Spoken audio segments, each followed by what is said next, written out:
Hey, everybody.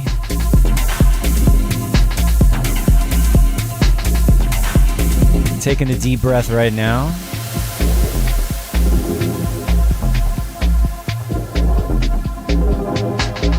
Starting a little bit later, just trying to sort out some streaming things.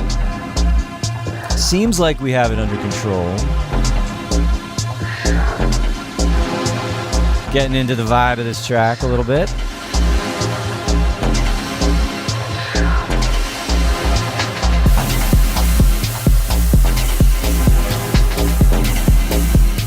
Looks like Acid Bat was first today. Cheers. Saturday morning cartoons, huh? Should I be animated? Martin Crockett is here. Pavel is back. Been a little while. Luminous Cloud. Lie Society. Nice crew of regulars. This is good. Josh Holiday. Joy Patrick. Hello, Human.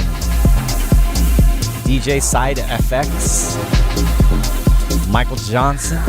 Kozeps. Hi. And Simple Sam back for the new year. One of our most consistent, actually a bunch of you in here, and some new ones. Really glad to see new names in the chat. Future World Machines, Ben Colts. Hello, producers. And Scott Stiles. Did I say Scott Stiles? Hello, everybody. It's almost quarter after the hour. I set the start time for 1:15 here in New York. Let's get on down. What's up, everybody? It's Selway Techno Saturday. My name is John Selway. This is 343 TV, brought to you by 343 Labs Music Production School in New York and Berlin and online. Yeah, I got my glasses on today. I don't know. I'm middle-aged. My eyes are, they're changing day by day. Sometimes I feel like I need them, and sometimes I don't. And today I felt like I was just having to try a little too hard to focus. So let's, this is helping me kind of get into the details today. And, right, you know what we do. 343 Labs is a music production school. We teach all sorts of things. A lot of Ableton Live, sort of general music production courses in Ableton Live. Of course, other DAWs, like Logic, I think would be the other main one that we do. Mixing and mastering, songwriting and arranging. There's got to be some music theory thrown in there. I do a synthesis and sound design course. We're actually starting an in-person course here in New York. I think it's Wednesday evenings, if I recall correctly, and then a Sunday afternoon online version. That's happening towards the end of the month. And so, yeah, if you're interested, there's still time to jump in. Anything you need to know about what we do, what courses are available and what the schedule is. And, if you just want to know more details and how to get in touch with us, all our info is in the description below. And, links for the New York school, for our in-person courses in Berlin. And, roughly the same courses are available between the two, but there's some variation depending on, who's teaching and what they're doing. And then online classes, of course, available anywhere, wherever you are. And private lessons even. I've been doing that a little bit more lately. People will go through their courses and then they still want a little bit of guidance, mentorship, or getting into something specific. Really diving into, what they're trying to do. Also, actually, sometimes private lessons are what people want more than group classes. I mean, we have it all. So, and we have our studio subscription program you can get into. Just did a mentorship session this week, and I really enjoy doing that because, it's one-on-one time. It's short. It's not as intense as a full lesson. It's just a few minutes just to listen and give feedback or general advice. And I hear lots of different kinds of music, which is great. And I enjoy that. It kind of keeps me on my toes. Let's see who else is popped into the chat in the last couple of minutes. Looks like we've got Silver Knobs HMDT back. That is great. Good to see you. And Sonic Mind. And Will Yosef. Great. And Street Up. Happy new electro year. Happy new techno year. Happy New Year. It's still January. I guess we can still say Happy New Year. What's the limitation on when it's cool to stop saying Happy New Year? Any minute now, I would imagine.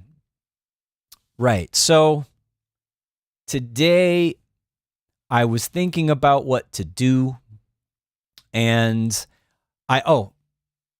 speaking of what, just back to what kind of courses we offer, we have a couple of genre-specific courses, one of which that I do. It's 6 sessions, online only, and it's just making techno. And it's kind of a general, sort of my take on it's kind of like what I do here in the stream, but a little more focused and a little more step-by-step. And that's going on right now. And I loaded up a project here that, from what I'm working on with the class. And I figured, why not just sort of connect the two? I've done this before. I've taken something from a class and brought it in here to the stream to kind of go over things. And really, I was feeling a little mellow today. And it's a dubby 1-chord, kind of filtered chord, techno groove. And it's energetic, right? The kick drum is still pretty thumping, but I've got the hypnotic modulating chord thing going on. So, and really I just want to, no big lesson here. Let's just hang out and work on the track together and see how it goes. And, we'll be exploring. Sometimes, I like to do that. I'll come on with no preset sort of no set destination, and we'll just kind of see where we get. So a couple more names in here. Half God, Half Beast is here. Very nice. And, someone kick that bot out on Twitch, please. Thomas is here, as always, keeping an eye on things, making sure things are smooth. So any information that we need to share, like links and things, he's usually around for that. And then also I'm going to tell him to go get that bot. All right. Let's just start listening to what I've got. No need to dally any longer. Switch into my main view here. I have got some sort of, well, let's just listen to where I'm at the moment. That's the vibe.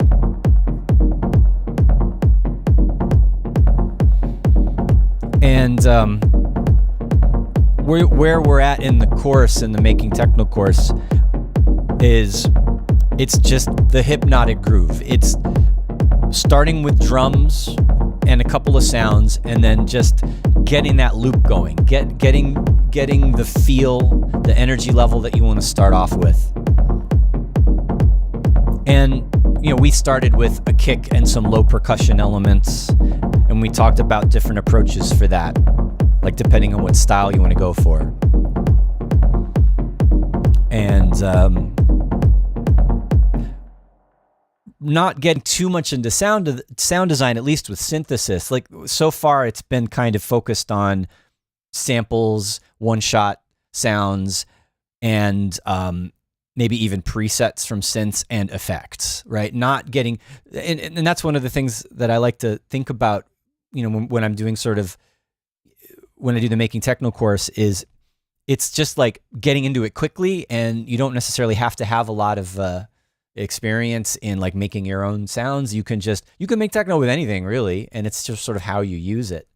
So that's sort of where we're at. The first day we were like, listening to different type. It was like a discussion. We were listening to different tracks and talking about our influences and sort of like some historical references of techno, and then what's going on in the modern day, and sort of trying to make some connections there, and just getting a feel for everybody in the class, like where we're all at, what we're trying to achieve, and then got into drums and percussion, and then we got into starting to add the rhythmic musical elements, like, or just going beyond drums, and starting to think about elements that are the not necessarily the hook, but like main musical elements in the track, like, bass lines, chord progressions, or just weird noises, or if you're just making crazy noise or industrial techno or something. And so this is one of the things I got into, and I decided I like this enough. It's a tad generic, but I like it, and I'm going to keep working on it and making it into a track. Interesting. Already getting some comments in here. Glad you like the vibe. Simple Sam and Pavel. And are my pop-up comments working? There it is. Sounds Yan Cookish coming from Zeliko. I'm sorry if I didn't get that right. It is a little bit. I mean, also I like. I'm sure some of you guys have seen the Yan Cook tutorials. He makes some good, like really precise, focused techno tutorials. Those are good reference. And it is a little bit in that realm. And he has a really good sound that's not over complex, and I appreciate that because I kind of like to do that too. I try to get a lot out of a few elements rather than layering a million things.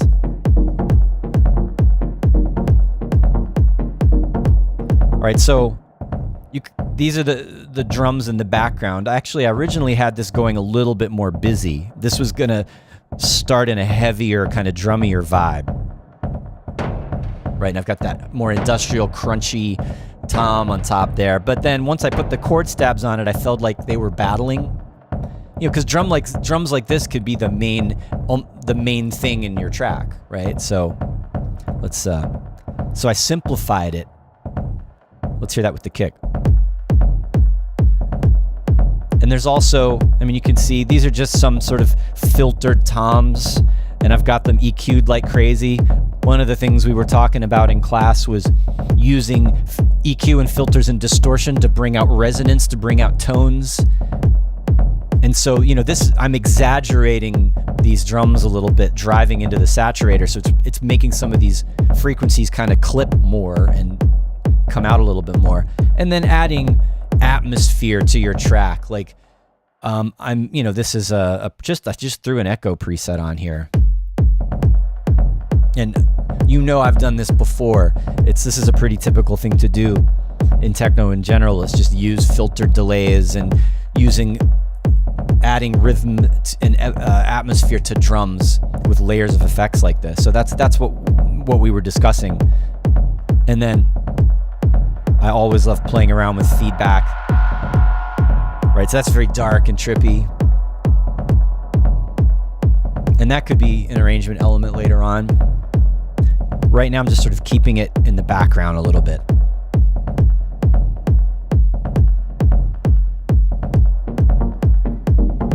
And if you listen carefully,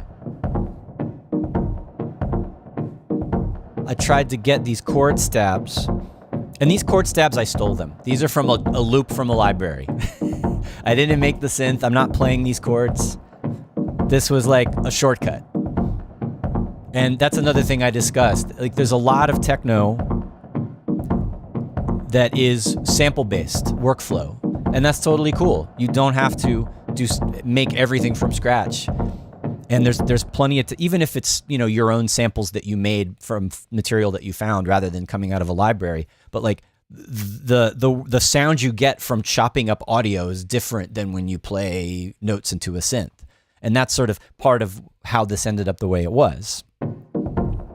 So this is just, you know, this is a loop and simpler.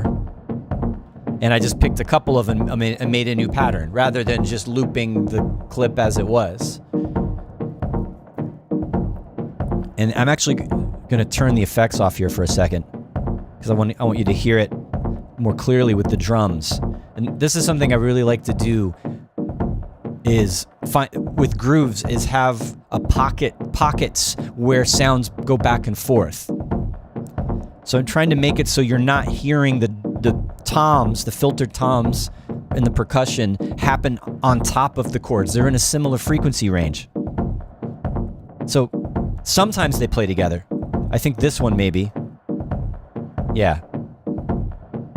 So some of them are kind of, you can hear it more clearly here, right?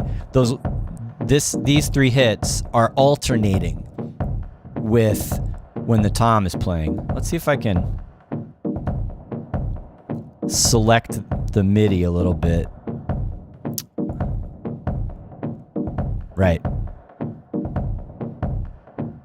We're really only hearing this and this. I said tom, they're actually kick samples that are filtered and they sound sort of like toms. So yeah, I'm trying to get them to play back and forth is the idea. All right, let's go and turn, and then these are playing with. So those beats are accented a little bit more because both those sounds are playing together.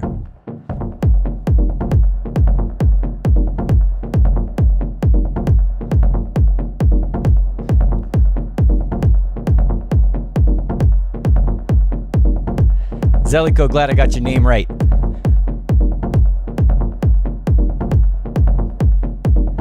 I like the suggestion from Live Society. Yeah, you could create drones and atmospheres off just that one tom sound. And that's another lesson from the class, is a lot of techno is like layers of effects. You're not necessarily adding new instruments. You're able to add elements based on the effects that you use. And you know, like anything that resonates or like reverbs, resonators, things like that. Actually, now that I've said it, let's experiment a little bit. I'm gonna add, I don't know, should I do this as an insert effect or should I do it as a return? That's another question that students have. It's a decision that you make as a producer, where to put the effect, where does it make sense? And it depends on what you're trying to do, right? If I want to totally transform a sound into something else, most often that's going to be adding an effect as an insert. It's going to be in the chain, in the signal chain, after where the sound source is. But if I want to be able to bring an effect in and out, like doing throws to reverbs and delays, for example, I would use it on a return. Or if I want to have many sounds going into a one effect, I might use a return. Of course, you can also group tracks and put inserts on the group. There's always multiple ways to do it. But what I'm thinking about is trying to add, I'm going to take a little bit of this suggestion from Live Society and create some kind of texture, some kind of atmospheric pad-like, drone-like texture with effects on the drums. Let's see if we can do that. And if I could just insert the effect here. And this is the drum and the drum rack, and then that's going into the drum kit, right? And then this has all this effect on it. So and this has a lot of distortion actually. So if I start adding stuff to the drum before all that, well, let's try it. Let's see what happens. I was thinking of putting like a resonator or something on this drum to add tone. We can go old school, go back to use resonators and make this play a chord or a note. So it's going to make this like another chord stab. What key am I in? I'm using my ear here to figure out how I should tune this resonator.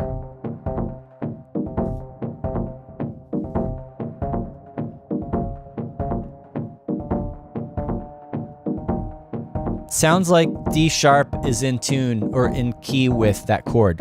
It could be a different note.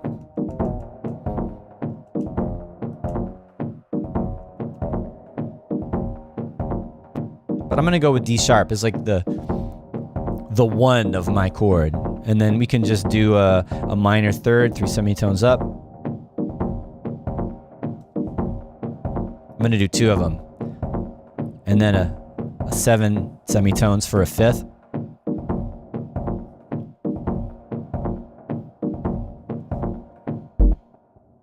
Ooh, what happened?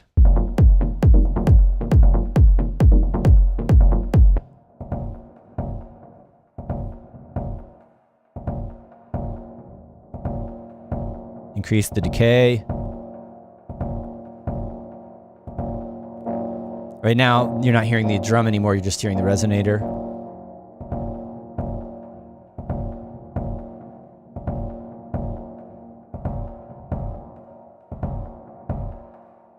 You know what I think I'm going to do? Because I want to think of this more as a drone or something atmospheric, it makes sense actually. You know, right now it's just adding a chord to the drum, right? But I want to make this sound like it's more separate. So this is where I might put it on a return. All right, so let's go over here, add a return track. Going to drag that resonator over to the return. I'm going to make sure it's 100% wet. Now, if I send it from the drum rack, it's going to play whatever's coming out of that drum rack. If I add more drums to it, it's going to add in there.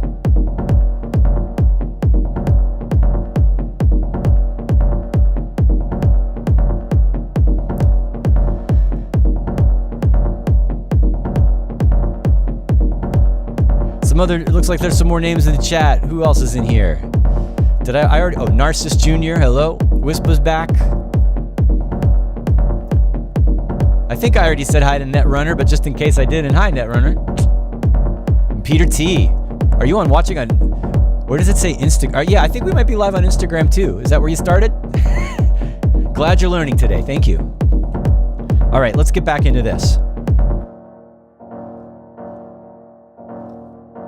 I'm gonna actually take this up to make, instead of playing sort of the same kind of chord that the original chord stab is doing, I'm gonna bring this up like a fifth, right? So that's A sharp now. I'm gonna try, just play around with the resonator, playing with the filter at the input, and that's gonna determine how much of the original signal is, you know, filtered going into the resonator.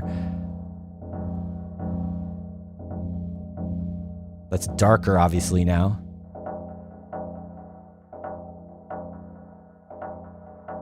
I like that now. There's a little knock to it. It's still, I'm kind of leaning towards the percussiveness of it still. I want to try to figure out how to make it more sustained and more atmospheric than it is already.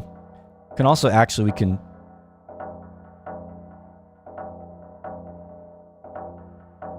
pan these. Okay.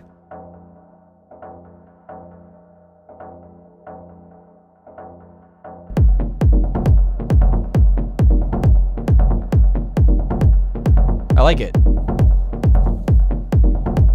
How can we like space it out even more? Give me some effect suggestions maybe while we listen to this.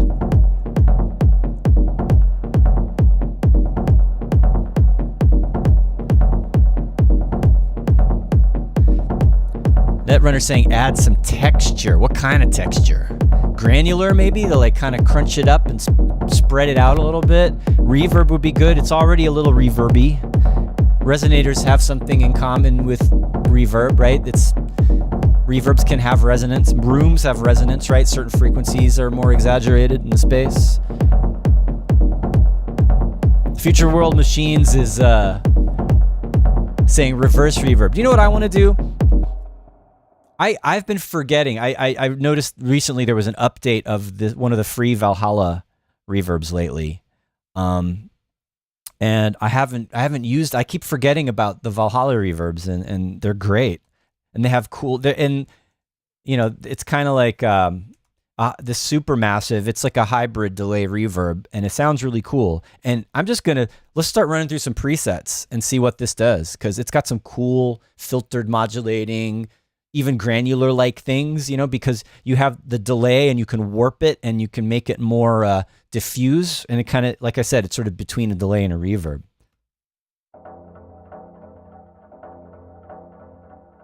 We can try some of these sound effects.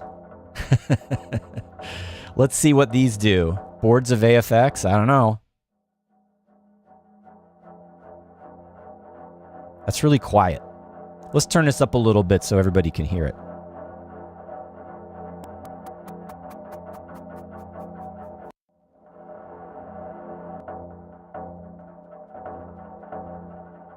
Could try some modulating ones. It has some, you know, chorus flanging type things.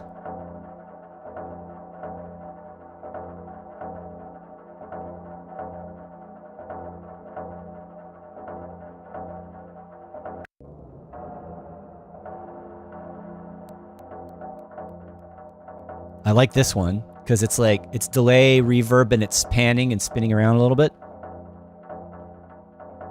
And it's sort of out of time. How's that going to sound with the beat? It's actually, maybe that we got to think about that. Like, if it's rhythmic in the wrong way, it might start sounding cluttered.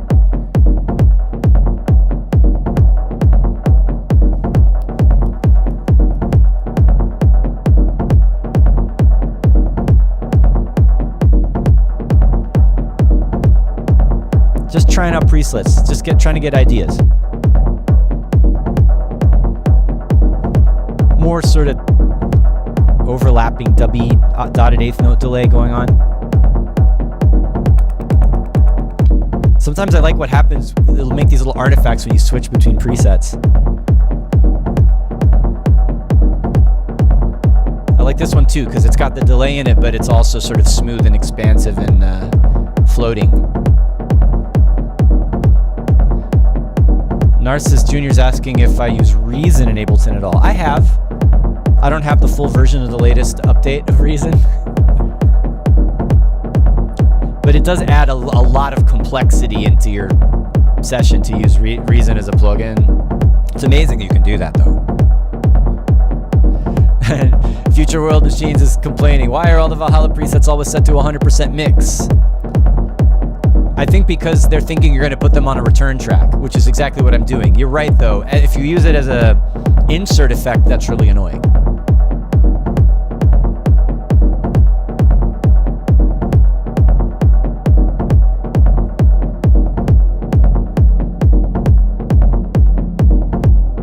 I like the idea of playing with the frequency going into the resonator a little bit.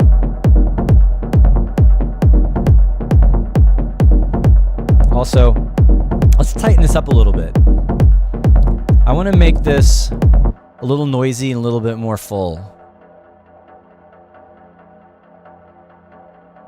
How do we do that? Compression, saturation. What happens when you put distortion on pretty atmospheric sounds and reverbs? That can be interesting. I mean, like, what happens if I do this?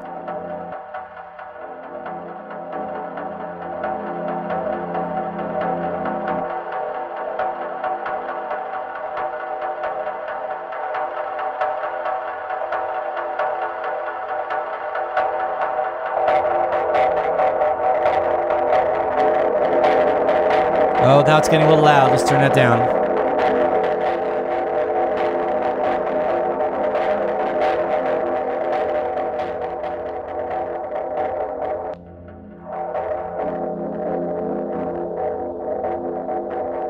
All right, so we're getting all the resonance from the reverb kind of cracking up in the overdrive.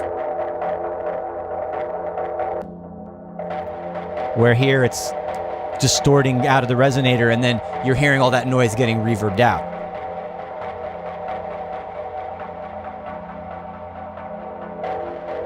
Does this even sound good? It sounds great by itself, but does it sound good with the beat? Let's see.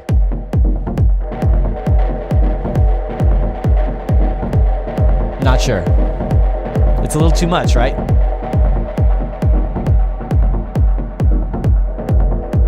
It's like bringing out too much ringiness.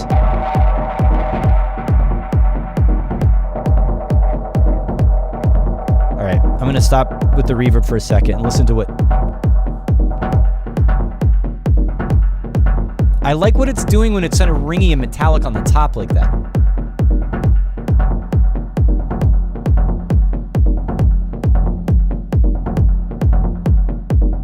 What happens if I also send the other chords through the same effect? I don't know.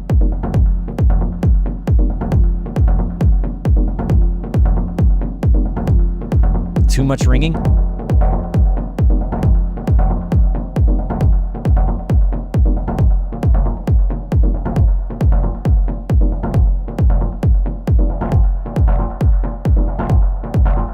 I didn't have any idea I'd be going in this direction today, but I think at the top of the show, that's what we said. We're just going to explore and experiment and see what happens.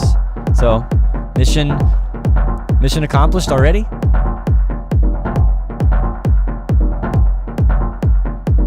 I like what this is doing. It can potentially kind of get out of hand, though. All right, let's hear this with a hi-hat. I want a little energy for a second. There's the closed hi-hat. Too busy.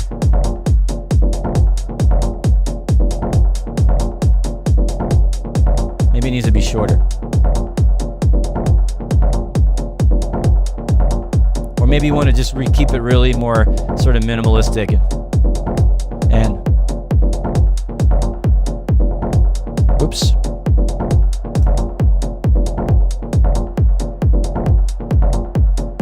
I like that. still playing with the resonator. When I put more low into the overdrive, it's like too crunchy, right?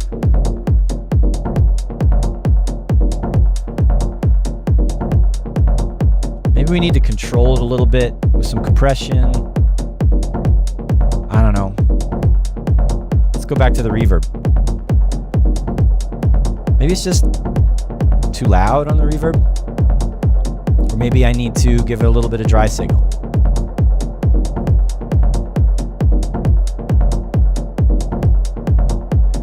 What happens if we play with this?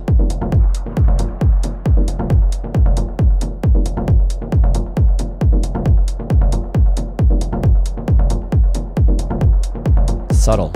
Although it's kind of nice when you turn the knobs, you hear little washes of noise going on. So that could be automated.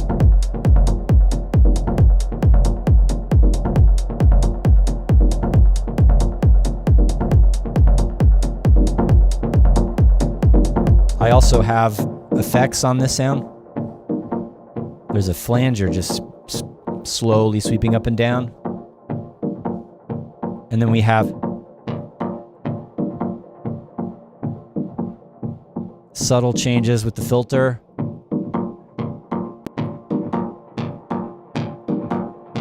I like how this sounds going through the resonator.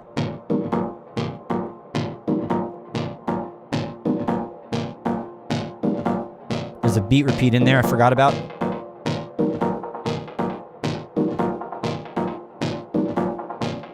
It's adding a little layer of like repeating some of those chord stabs. I have an idea for that actually. I'm gonna put that in a rack so I can separate it out from the dry. I'm going to make this gate, which means you're only going to hear the repeated slices.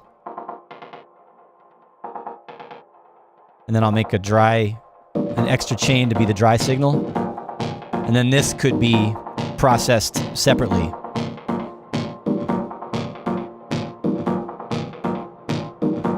What should we do to it? Gonna do more distortion and reverbs and resonance and delays and just really, I don't know, why not? What happens if I put a redux after that?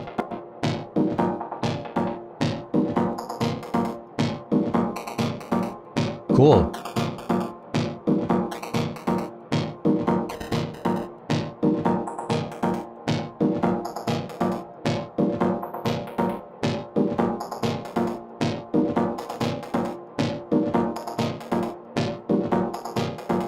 I'm so hypnotized by this. I forget to talk with music like this. I just get so wrapped up in the little details of the sounds.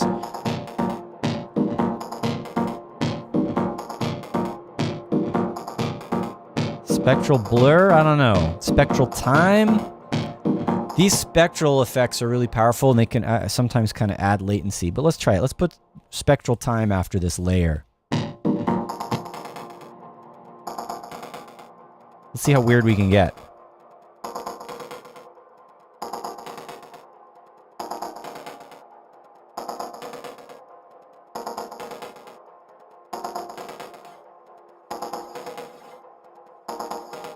It's doing that little spinny thing now.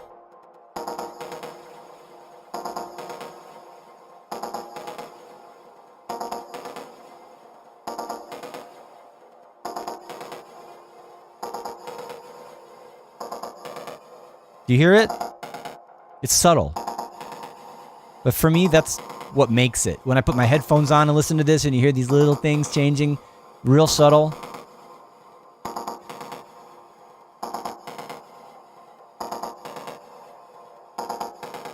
All right, I'm changing the re-trigger to sync.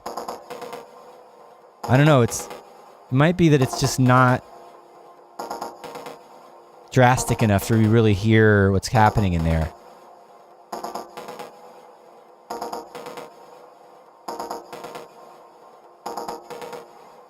I think I liked it better before when it was just, when it's set to onset, it's re-triggering that spectral time sort of it's re-triggering when it happens according to the amplitude of the incoming signal. What does this sound like wet? It's really subtle.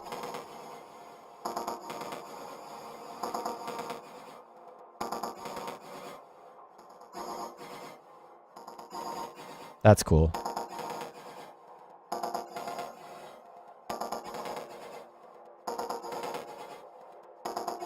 Okay. I like what's happening there.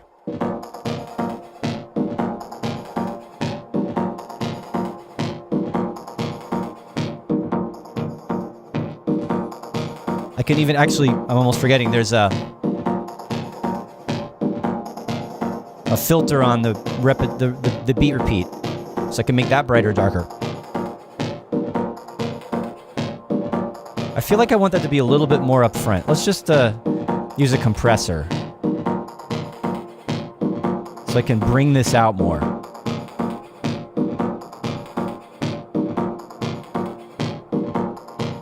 Whoa, too much. You get the idea.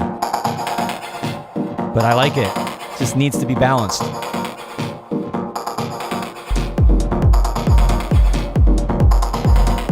I like those beat repeat repetitions going through the spectral thing. It's a little exaggerated right now. At least I can hear it better. Let's turn it down.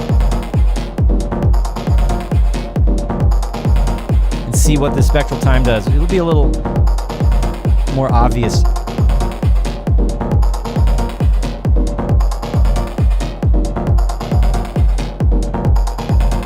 Still subtle on the sound.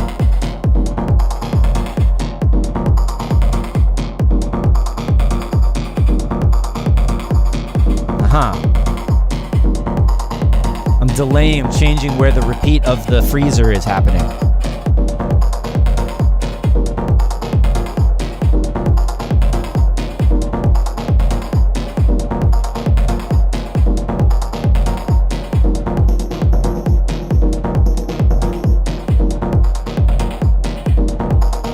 You know what? This thing should modulate.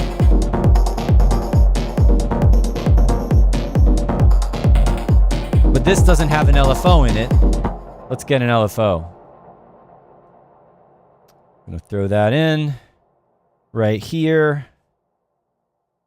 We're going to map that to the filter frequency. That's too wide. I want to control how far up and down it goes.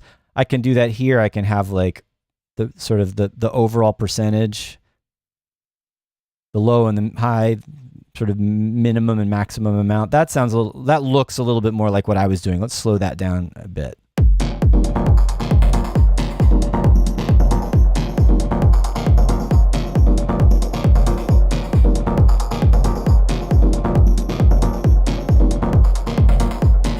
Still a little hectic. Maybe I should slow it down even more.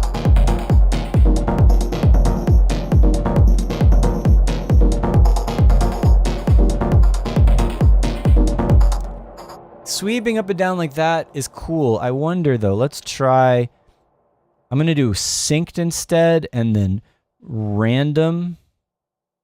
So it's changing every bar now. And you can see it's jumping suddenly. Let's try.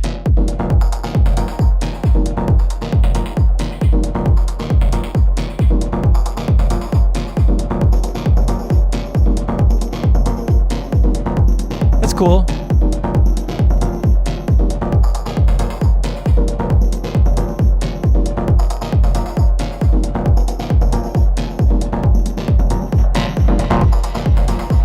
That resonator's really transforming a lot, isn't it?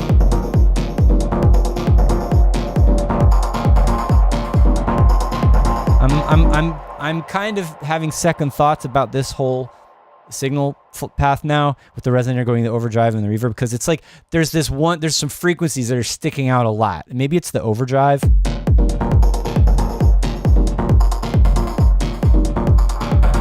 Yeah. And I'm gonna use it instead of ringing too much in the mids. Maybe we'll use it for the highs to make it crispy.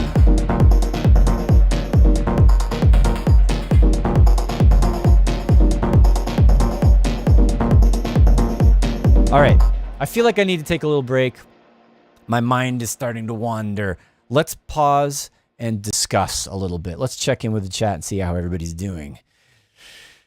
Future World has got it turned up loud and waiting for the drop. Yeah, there's no drop. This is like endless traveling through the universe music at this point. Now we could, and when I go in, this is not arrangement mode today. This is just like playing around with effects on this groove and sort of. I mean, obviously we've gone into dub techno direction with these layers of delays and resonance and reverbs, right? That's like, and then some distortion too. Like we're building up kind of a space for the beat to exist in, with all these different layers of effects. And yeah, I really love playing around with this stuff, but I wouldn't normally always do kind of a build up and a drop with this kind of a track. I kind of just want it to go. And you'll bring things in and out, but it's not going to like bang you over the head like a big drop would. But we could combine those things. There are dubby tracks, or there are harder techno tracks that have dubby elements to them and that have that energy as well. So, hey, Aaron Hedges, he's suggesting maybe a pitch change on the last delay, like an octave up. Now I do love that sort of thing with dub chord things where you'll hear different pitches happening at different times. The way I've got this sample sliced up, because I'm not playing MIDI notes into a synth, I can't just transpose it with MIDI, but I would have to use automation to change the pitch, which actually, why not? Let's let's say I did want to do a pitch variation in this. Like in this, these are all slices of a chord pattern that is just playing one chord, right? It's not transposing. And I'm transposing the MIDI notes to play different slices of that sample, but it's not changing the pitch. So if I want to change the pitch, I actually have to automate the transpose.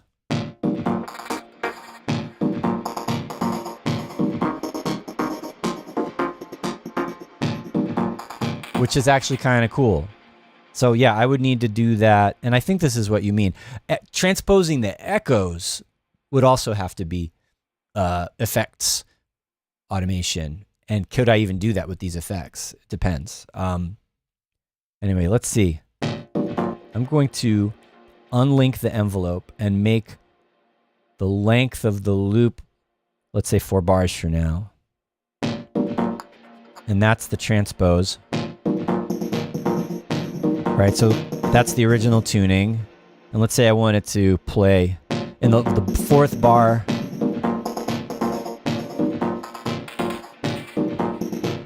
Maybe that's right there, that last couple of hits could be an octave higher. So I'll just transpose it up right there.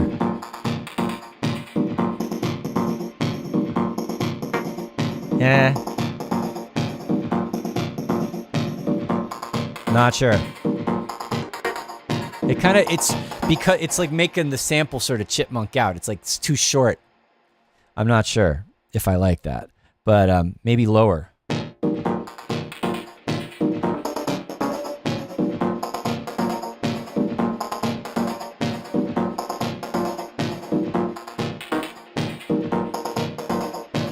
Maybe.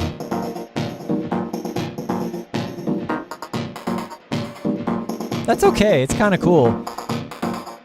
But again, because I'm transposing up a slice, maybe if I put warp on, let's see what happens if I put warp on. That's going to stretch the length of it out. So when I transpose it up, it's going to sound fuller. It's going to sound longer, hopefully. Let's go to complex, actually. Nah, it's adding some weird... I don't know. It's okay. But it's changed the sound of it, right? It is sounding fuller that way, though, but it's changed something else about the sound. What if you do tones instead? That's even fuller still.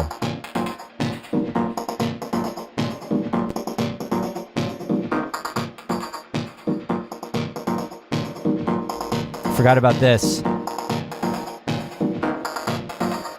There's a fade on each slice. So that's becoming more percussive. This is another thing I could play with.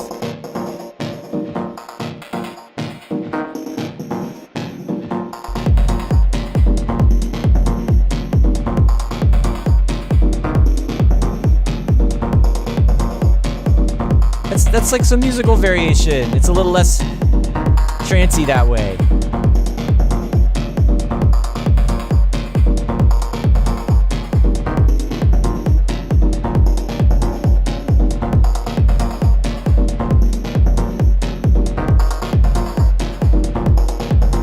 I'm gonna try an octave again.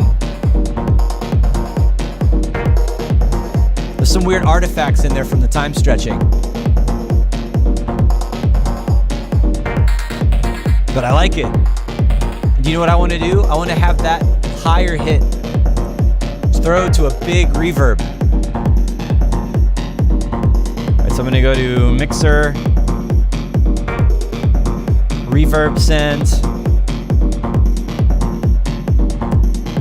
I think that's right. Yeah, unlink. Let's make that 4.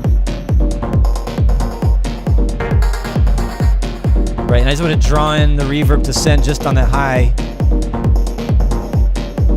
Right there.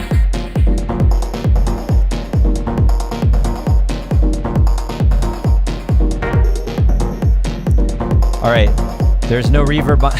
I forgot I deleted the reverb on there. Let's throw another instance of Valhalla on there because we were thinking about that today. And there we go, supermassive. And I'm gonna put a ridiculous massive reverb on there.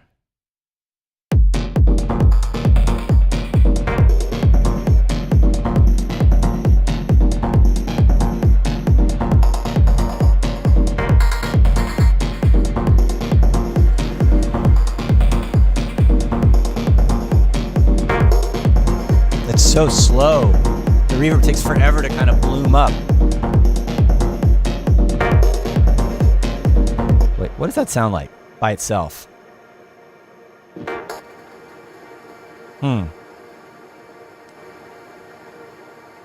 Long reverb.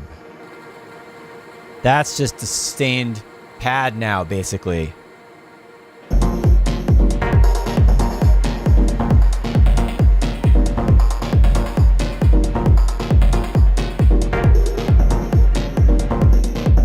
Just trying some different presets.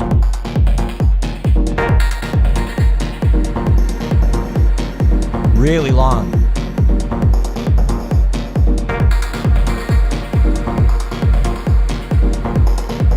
All right, that has potential. Maybe some slightly less insane ones, just some large reverbs rather than insanely massive reverbs. Yeah. That might be a little bit more suitable.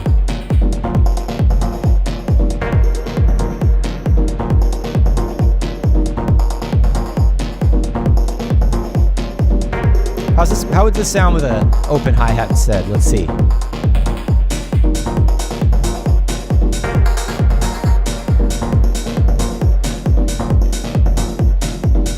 I feel like it's a little dry, but I like it.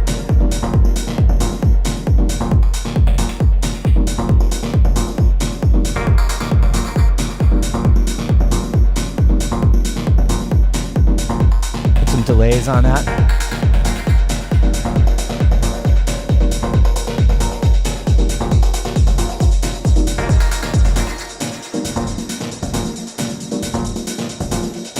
Here's your drop, but it's going to be anticlimactic, I think.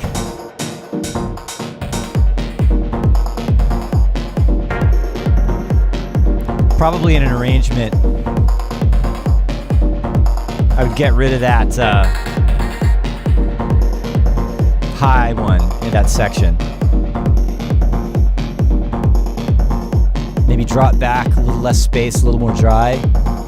That's something to think about when you're arranging with this kind of music, actually, is more reverby and wet versus drier and sort of close and tight sounding. You can use that to, you know, automating effects in and out, so you can change the sense of space while you're listening to it.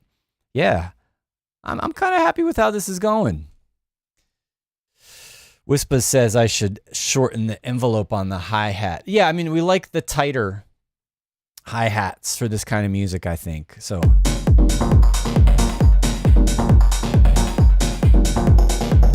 I also would kind of EQ it and process it a little bit differently, probably, but like this is just real clean right out of the sampler. I feel like I should make it a little sharper and more, just to give it a different shape.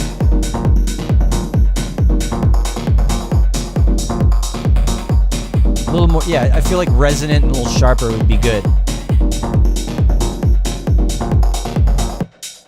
Even like, now it's hardcore, but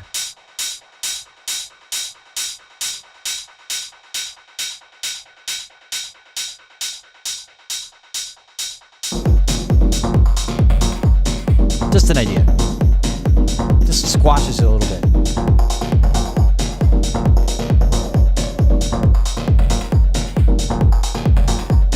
Silver Knobs is suggesting delicate, quiet cymbals on the right channel, like panned differently. I mean, these are just some.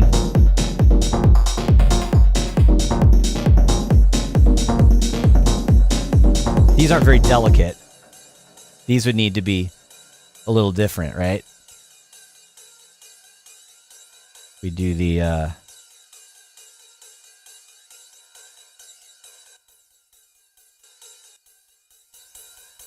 Thin it out a little bit, right? Or maybe it just needs a totally different sound. That's a little too much. I don't know. I feel like, yeah, I need a different sound for that. And yes, Wispa, less is more.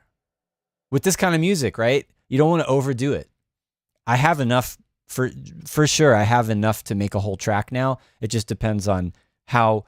Do I want it to be really minimal and tracky, or do I want to add more musical development to it or add other types of sounds to it? I really just still kind of, linking this back to the Making Techno course, we're trying to like explore the hypnotic groove first as much as possible before we think about like hooks and melodies. And, in a way it's kind of sort of like learning not to do typical stuff. Right? And exploring weird noises and effects and concentrating on rhythm and trying to learn how to make a groove that is interesting without a lot of changes all the time.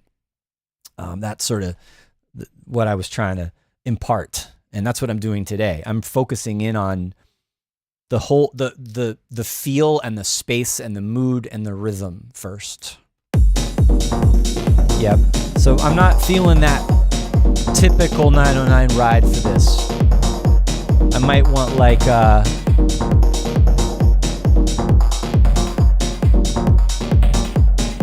thinner kind of ride sample.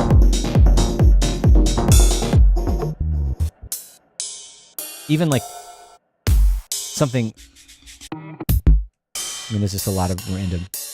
Like these are too like live sounding. But it still might be cool like with a high pass filter on it. I like how this has a modulation in it. I'm not sure that this is going to work. One of the other things we were talking about in the class is like picking out sounds and not thinking about it too much. And I've done this on the stream too, is like literally the first thing that if you hear a sound and you're like, oh, that might be okay, just put it in there, even if you don't know if it's perfect or not. I'm going to high pass this and I'm just going to make it play with the kick drum. All right. So let's just hear how it sounds. We'll isolate the kick and the ride. I'm going to put...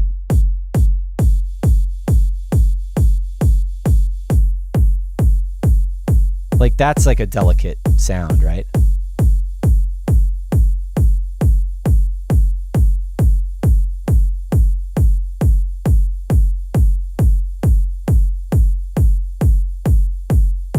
I'm going to see what happens. I'm going to make this more continuous by looping it.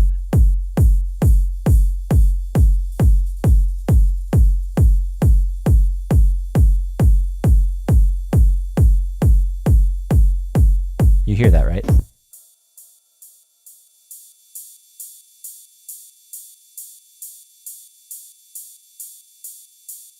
It's panning randomly. What if we do a little... I always do this on rides. I love it. slight detuning, it takes them out of phase and it sounds a little shiny that way.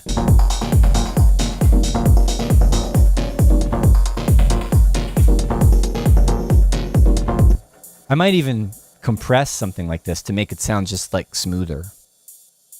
A little more just like a layer of noise almost. That's on the wrong track. That goes here.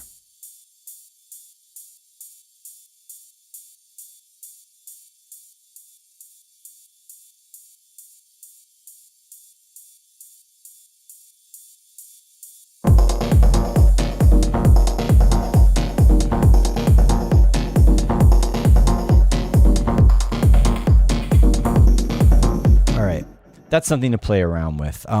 It's a good suggestion, and I think I could work on that a little bit more. How are we doing for time? It's 2:08.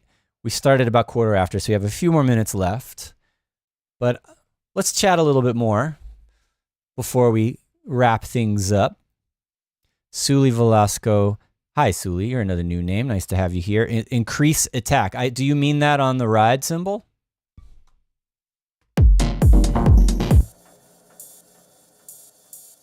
If I do that, nice. You're right. It's like a little, it's almost like a shaker shape at the beginning, but it's got the tone of a thin ride cymbal.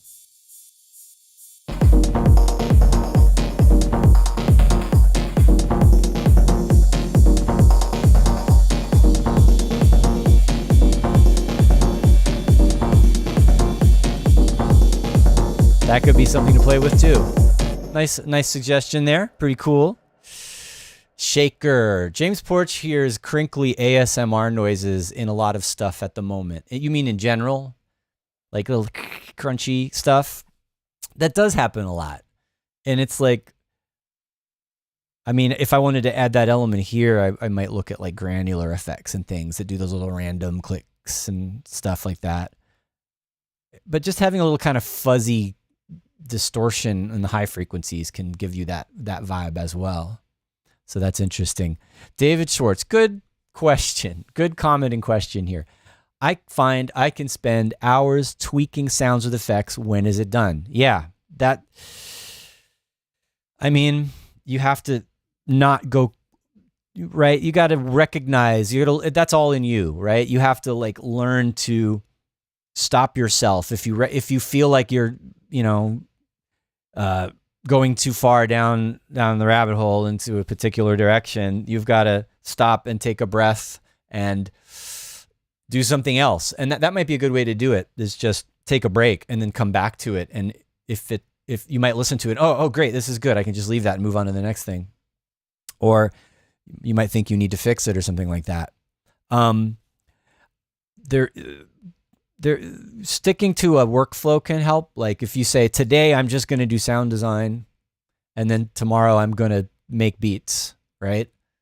And okay, that doesn't always work because, like, especially for me, I like doing the sound design and the composition and arranging simultaneously, right? And so there are times when playing with effects slows me down, and I'll go, I just spent an hour working with filters and resonators and reverbs, and then now it's like a mess. And then you go back to where you started. But I don't know. Some other days I get it right the first time and I don't have to go back. Or the other one is just learn to let yourself enjoy it and let it be what it is, right? It's all mental stuff most of the time. I'm sorry I can't give you a more clear answer on when is it done, but yeah, you have to I guess if you're not sure, stop and do something else and then come back to it. Deadlines are helpful. Absolutely. Like, I have to get this done by the end of the week. Give yourself artificial deadlines. Like if you're not like putting out releases on a label with a regular release schedule. Oh, sorry. I'm knocking into my microphone stand here. If you're not working with a label that's got a regular release schedule and you've got to get the tracks submitted and get them mastered and get them for the promo, blah, blah, blah, there's never really a deadline. So you have to give yourself one. Like maybe you say, I'm going to make, 4 new tracks a month or something. That'd be great. I don't even do that. I start more tracks than that per month, but I don't finish 4 tracks per month. I finish them when I need to, kind of. I like having that pressure off, actually, since I don't produce for a living, right? As much, I'm not out there DJing and traveling and performing and putting out records all the time. I do it because I like to, and also I obviously I do it because I'm teaching. So that really, then I don't worry about how long it took me to play with effects because I'm just enjoying playing with effects. So, but if someone asks me to do a remix, there's going to be a deadline, and then I work towards that. Cool. Just scrolling up the chat here a little bit. Silver Knobs had suggested a short but delicate snare. We were talking about that, using snares in techno in class, in the Making Techno class. And it's a stylistic thing. Like, I feel like most modern techno that DJs are playing, not always, but most, doesn't really have a lot of snare drums on the 2 and 4. You'll hear it syncopated. You'll hear it in fills. And if you're doing more ravey stuff, you might have the snare drum roll, that kind of thing, in a build up. But like, if I add a snare to this, all right, jury's out on that ride signal. Like even if I add like that snare is completely inappropriate for this track, and it's too loud as well. And that's the first one. That fits better. It's still not the right sound for this groove. So I would either replace that sound or, because I can edit this sound, I can...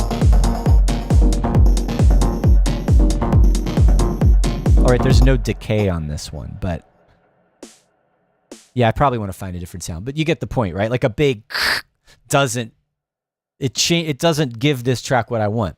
But maybe like a tighter one, like an 808 one, or like a real short, could even be like a rim shot sort of a thing. Let's see. Let's get rid of that snare drum. This is gonna be the last thing. I feel like, even though I know I don't need a snare, I don't really. Not that I don't need it. I'm not sure I want a snare. Just gonna try to find some random snare sound in one of these. Maybe, let's use one of these synth drums from Wave Alchemy. Classic snares. Or maybe smacks, tight snares. That's what you're thinking.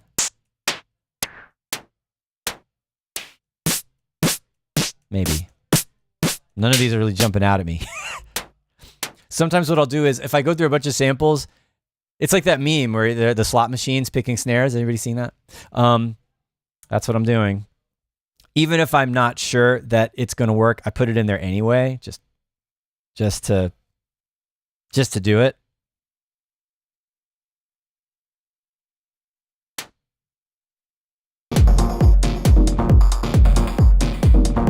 But already, even though I'm not in love with that snare, you can hear how short and tight it is. It works better with this groove than the fuller, kind of noisier 909 snare.